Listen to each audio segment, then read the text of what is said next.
Good morning, everybody. Jessie here, welcoming you to another episode of Simplicity Made Simple. Last week we talked about simple bathroom organization, and so I thought we'd kind of stick with that theme and talk about simple laundry room organization this week. Now, your laundry room probably looks different from mine. I haven't seen too many that look alike. It seems like they're all kind of different. So that can be part of the challenge, figuring out how to leverage the space that you have and make the most of it. But there are some tips and tricks that you can take from this and apply to your space, no matter what it looks like or what you keep there. Now, if you followed my video and watched last week's video about simple bathroom organization, you know that I have a very small bathroom. I have a pedestal sink, so I have no beneath the sink storage, and I have one cabinet on the wall. So some things get relegated to the laundry room because it's really close to the bathroom. So I have like all of my cleaning supplies in the laundry room because there's no place for them in the bathroom. So keep in mind that you can relocate things based on the kind of space that you have. Maybe you have a storage closet in a guest room or in just a space like under the stairs. So you don't have to have everything in your laundry room that, for instance, I might have in my laundry room. We have quite a bit of storage space in here, so we have a lot of things. All right, that's enough of me talking. I will show you guys what I have done to make the most of our space and give you some ideas for how you can do that for yourselves. Let's get started. Okay, so we have shelves inside the door. My sister actually put these up. These were not here when we moved in, and the stuff on them is a little bit messy looking at first, mostly just because these hangers up top are in the way. But we have a bin of gift wrap, and then the really large stuff doesn't really fit in the bin, so we need to work on that. And I keep my extra toilet paper in there. We have the vacuum attachments, and we have paint, the humidifier, the canning kit, and then we have some bins over here that are labeled miscellaneous things. That's like the manuals and pieces for all the household stuff. And then we have a painting supply bucket, and then we just have like camping gear and our tools. Our laundry sorter, my biggest tip for this, get a laundry sorter for the different types of loads that you do and then label them. And I just labeled these like 3 years ago with decorative masking tape and a Sharpie, and it works super well. I love, love, love it. But then the main thing here, we have this really nice wire shelving above our washer and dryer, and we have had different numbers of baskets and they've served different purposes here, but I really like having baskets on the shelves instead of just miscellaneous things on the shelves because it makes it so much easier to keep like things together and to know where things are. For instance, we have a bin on the top for paper products, so I don't just have like a pile of paper plates or a stack of cups or a stack of napkins that are going to fall over or fall behind the shelf and fall on the floor behind the dryer. That would be a mess.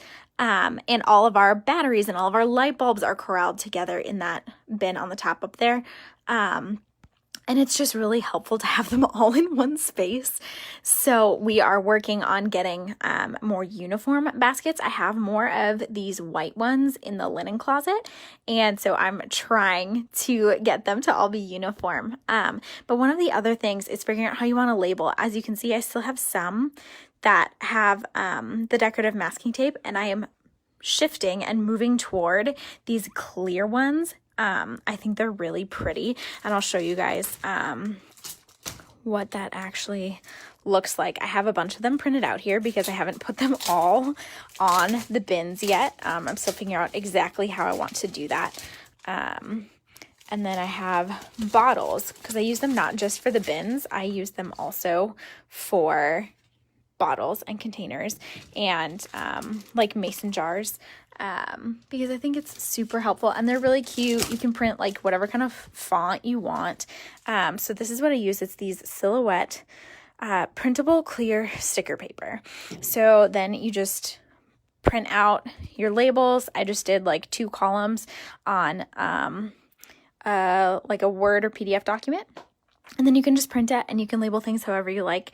But I think it really helps to have your containers organized and labeled so that you know where everything is.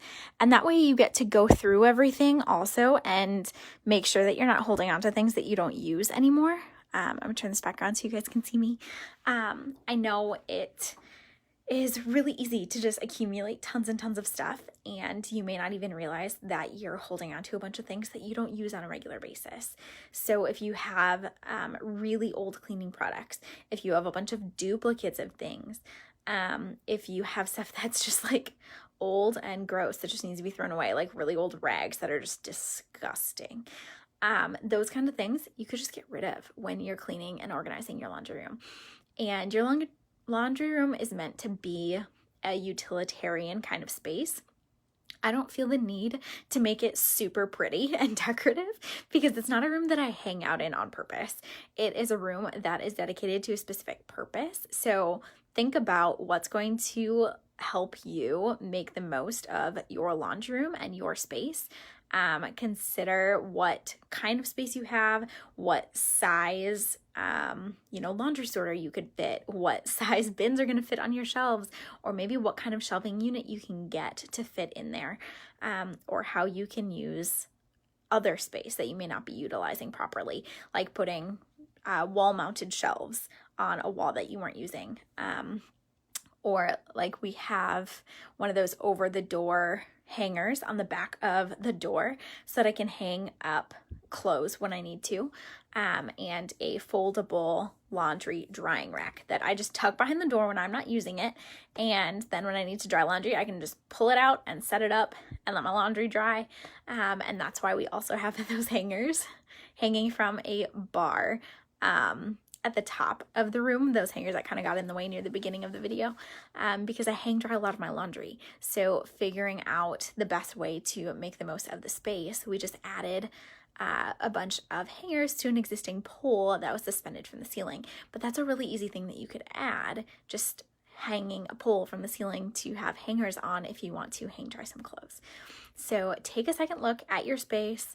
Figure out how much room you have. Figure out what your priorities are. Do you need help sorting your laundry? Do you need help sorting your cleaning supplies?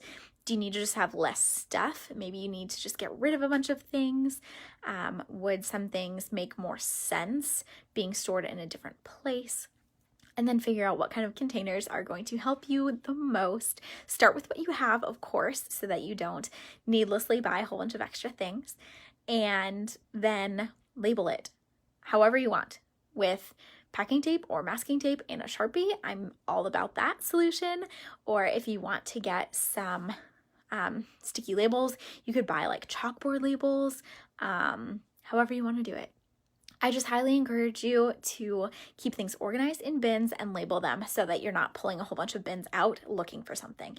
It makes it a lot easier to have them organized and labeled. Okay, those are my tips for your laundry room. I hope you guys like them. Let me know what your favorite tip was in the comments, and if you have a suggestion for another video, because I would love to create one that just meets the needs that you guys are feeling. Okay, that's it for this week. I will see you guys again soon. Bye.